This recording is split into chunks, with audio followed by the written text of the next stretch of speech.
Hey everyone, thank you so much for joining in guys. WordPress series की इस video में हम लोग सीखने वाले हैं कि अगर आपको अपने किसी ओल्ड यूआरएल को रीडायरेक्ट करना है किसी नई यूआरएल पर, वो भी बिना किसी एरर के या बिना किसी प्रॉब्लम के, तो ये चीज़ आप कैसे कर सकते हैं अपनी वर्डप्रेस वेबसाइट में।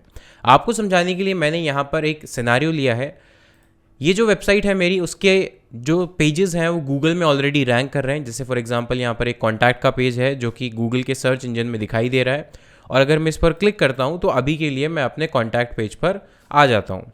लेकिन अगर फॉर एग्जांपल मैं कॉन्टैक्ट पेज को डिलीट कर देता हूँ फॉर सम रीजंस, या फिर जो उसको यूआरएल है वो चेंज हो जाता है या वो उसको मैं यूज़ नहीं करना चाहता, तो उस केस में क्या होगा। तो फॉर एग्जांपल अगर मैं इसको यहाँ पर एक बार के लिए ट्रैश में डाल देता हूँ, तो अब होगा क्या कि अगर कोई भी गूगल में इस लिंक पर क्लिक करेगा, एक बार मैं रिफ्रेश कर लेता हूँ, इस लिंक पर अगर कोई भी यूज़र क्लिक करेगा तो उसको क्या दिखाई देगा, उसको दिखाई देगा एक 404 का एरर, यानी this page does not exist. या तो इसका यूआरएल जो है वो चेंज हो गया है या फिर ये डिलीट हो गया है।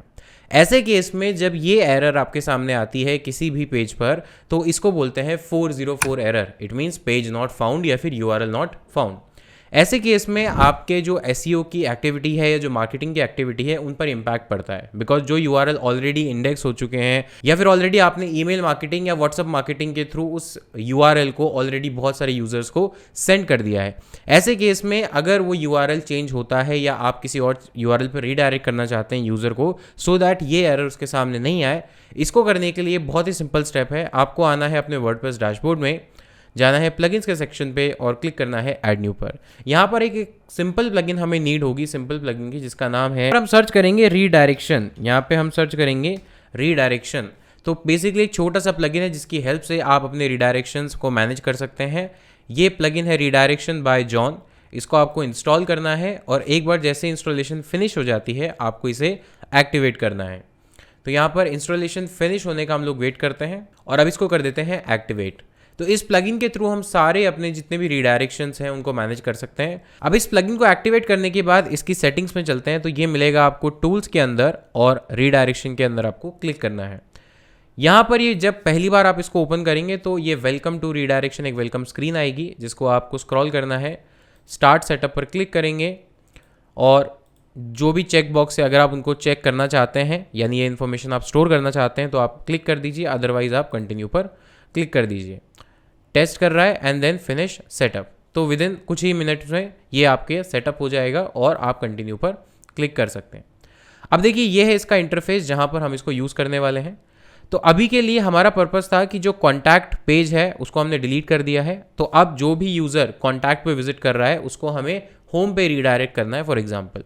तो इसके लिए हम क्या करेंगे, इसके लिए इस यूआरएल को पहले कॉपी कर लेंगे। यहाँ से कॉपी करने के बाद आएंगे वापस डैशबोर्ड में। अब यहाँ पर हमें रीडायरेक्शन ऐड करना है, तो ऐड न्यू के बटन पर क्लिक कर देंगे और सोर्स यूआरएल मतलब ओल्ड यूआरएल जो था वो क्या है, इसको हम लोग पेस्ट कर देंगे। Query parameter exact match in any order and then target URL, it means नया यूआरएल क्या है जिसको हम जिस पर हम रीडायरेक्ट करना चाहते हैं। तो हम लेंगे होम पेज का यूआरएल। तो यहाँ पर मैं होम पेज पर आ गया हूँ, होम पेज के यूआरएल को कॉपी किया और यहाँ पर मैंने पेस्ट कर दिया। तो सोर्स यूआरएल आपने डाल दिया और टारगेट यूआरएल आपने डाल दिया, और बाकी कोई भी सेटिंग एज सच आपको अभी छेड़ने की रिक्वायरमेंट नहीं है। और क्लिक करते हैं ऐड रीडायरेक्ट पे। तो ये देखिए यहाँ पर नीचे रीडायरेक्शन ऐड हो गया। अब इसको चेक करना है कि क्या ये एक वर्किंग है या फिर नहीं। तो इसके लिए यहाँ पर चेक रीडायरेक्ट के बटन पर आप क्लिक करेंगे और यहाँ पर ये आपको दिखाएगा स्टेटस। तो यहाँ पर आप देखेंगे redirected by redirection page was loaded, it means redirection successfully काम कर रहा है। इसको प्रैक्टिकली भी करके देख लेते हैं। तो वापस चलते हैं गूगल पर, एक बार रिफ्रेश कर लेते हैं और वापस अब अगर मैं कॉन्टैक्ट के इस पेज पर क्लिक करता हूँ तो मैं रीडायरेक्ट हो जाऊँगा होम पेज पर। ये देखिए यूआरएल आ गया होम पेज का। इट मीन्स अब मुझे वो पेज डज नॉट एग्जिस्ट या 404 की एरर नहीं दिखाई देगी एज अ यूज़र या एज अ विजिटर, जो मेरे लिए काफ़ी अच्छा है। Plus as a website visitor या एज अ डिजिटल मार्केटर आपके लिए भी इंपॉर्टेंट है, बिकॉज अगर आपके ओल्ड यूआरएल्स किसी भी वजह से ब्रेक होते हैं, चेंज होते हैं, और अगर आपने उनको रीडायरेक्ट नहीं किया है, तो जितनी ज़्यादा 404 की एरर आएंगी उतना ज़्यादा आपके एसईओ पे या मार्केटिंग पे इम्पैक्ट होगा। बिकॉज यूजर्स को एक 404 पेज दिखाना is not a good practice from user experience, from SEO experience as well. तो जितने ज़्यादा ब्रोकन लिंक्स 404 पेज को दिखाएंगे उतना ज़्यादा आपकी मार्केटिंग एक्टिविटी हैम्पर होगी। तो इस तरह से आप सारे यूआरएल्स को, जो भी आपके ब्रोकन है या ओल्ड यूआरएल्स हैं, उनको रीडायरेक्ट कर सकते हैं। अब अगर मान लेते हैं कि आपके पास मल्टीपल यूआरएल्स हैं, आपके पास लेट्स से 100, 200, 300 यूआरएल्स हैं, बहुत बड़ी वेबसाइट है आपकी, तो आपको वन बाय वन ये प्रोसेस नहीं करना है। आप क्या करेंगे, आप इंपोर्ट कर लेंगे पूरी की पूरी जो लिस्ट है CSV फॉर्मेट में। इसके लिए आपको आना है इंपोर्ट एक्सपोर्ट के ऑप्शन पर, और यहाँ पर आप CSV फॉर्मेट जो है उसको इंपोर्ट कर सकते हैं। इसके लिए आपको करना क्या है, आपको एक CSV फाइल बनानी है, यानी एक एक्सेल फाइल बनानी है, उसको सेव एज CSV कर सकते हैं। और उसके अंदर जो फर्स्ट कॉलम होगा वो होगा सोर्स यूआरएल, यानी ओल्ड यूआरएल की लिस्ट होगी, और नेक्स्ट कॉलम जो होगा वो होगा टारगेट यूआरएल, यानी जो नए यूआरएल हैं जिन पर आपको रीडायरेक्ट करना है। तो source URL and target URL दो कॉलम बन जाएंगे, और दोनों में यूआरएल्स आप डाल देंगे।